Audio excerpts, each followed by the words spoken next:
इन श्रमण विद्रोहियों ने मानवीय पीड़ा से लड़ने के लिए कौन सी अत्यंत कठोर दारुण विधियां अपनाईं?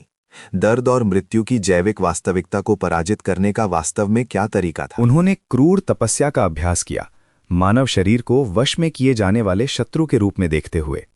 उनका विश्वास था कि असहनीय पीड़ा सहकर, बेहोश होने की हद तक सांस रोककर और मूलभूत आहार से इनकार करके वे अपने सांसारिक कर्म को जला सकते हैं और मन को उसके मानसल बंधन से मुक्त कर सकते हैं। पूर्व राजकुमार ने मुक्ति की इस क्रूर खोज में अपने भौतिक शरीर को कितनी सीमा तक धकेला? सिद्धार्थ ज्ञान प्राप्ति के लिए कितनी यातना सहने को तैयार थे? सिद्धार्थ ने 6 पीड़ादायक वर्ष अपने शरीर को दंडित करते हुए बिताए। उन्होंने अपना आहार एक दिन में 1 चावल के दाने या 1 पत्ते तक सीमित कर दिया।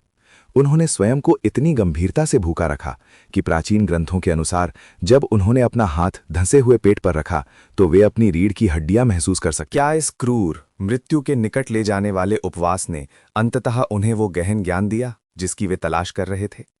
6 वर्षों की अकल्पनीय आत्मयातना के बाद क्या ब्रह्मांड ने अंततः अपने नहीं? जब वे धरती पर क्षीण और मृतप्राय पड़े थे, सिद्धार्थ को एक विनाशकारी सत्य का बोध हुआ। शरीर को यातना देने से मन ऊंचा नहीं उठता, ये केवल उसे थकान और पीड़ा से धुंधला कर देता है। अत्यधिक वंचना उतनी ही अंधकारमय और उतनी ही निरर्थक थी। यदि अत्यधिक उपवास एक मृत अंत था, तो अंततः सिद्धार्थ का जीवन किसने बचाया? जब जंगल में उनके महत्वपूर्ण अंग काम करना बंद करने लगे, तो वे कैसे? सुजाता नाम की एक युवा ग्रामीण लड़की उस कंकाल जैसे तपस्वी के पास आई जो एक पेड़ के नीचे निर्बलता से विश्राम कर रहे थे।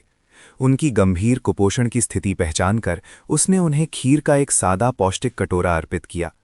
स्वीकृति के एक गहन कार्य में सिद्धार्थ ने खाया, कठोर दंडात्मक हठधर्मिता के बजाय। ये मध्यम मार्ग वास्तव में क्या है जिसने इतिहास की धारा बदल दी? क्या ये केवल 2 चरम सीमाओं के बीच एक समझौता है, या ये कुछ? मध्य मार्ग कोई रहस्यमय धार्मिक सिद्धांत नहीं है। ये एक व्यावहारिक नैदानिक ढांचा है। ये मानव मन को एक ऐसे उपकरण के रूप में मानता है जिसे सटीक रूप से संतुलित किया जाना चाहिए, न तो अत्यधिक वंचना से अत्यधिक कसा हुआ, न ही भोगवादी अनुभव से अत्यधिक ढीला, ताकि वास्तविकता को पूर्ण स्पष्टता